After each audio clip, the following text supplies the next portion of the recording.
hypocritical when politicians say this is what I'm going to do, but actually in reality, they don't know if they're legally able to do the things that they can do. Are you familiar with the assault weapons ban that was fizzled out? Do you know why it was fizzled out? Why was it? Is this going to be the Second Amendment show? I mean, I thought we were going to be talking about other topics. Well, I understand guns. If you don't want to talk about topics that you're not educated on, but I would like to continue the conversation with you. Are you aware of the assault weapons ban that was fizzled out in the early 90s? You're somebody running for senator. Yes. We're talking about gun control.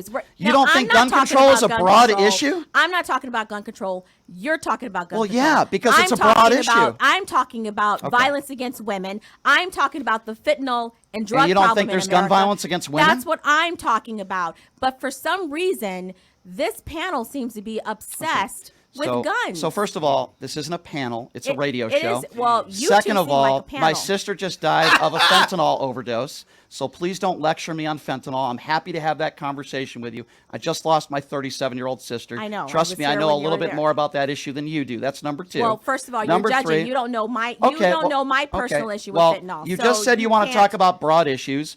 Gun violence in this country is out of control, and I think it's a very important issue to talk about. I'm happy to move on. But you want to keep talking about it. Go. We can spend the whole hour talking about guns. We're not going to spend the whole hour. That's but fine. In the early 90s, you see, we had something called an assault weapons ban. In the 90s. And the reason why it fizzled out is because Republicans decided to let that happen.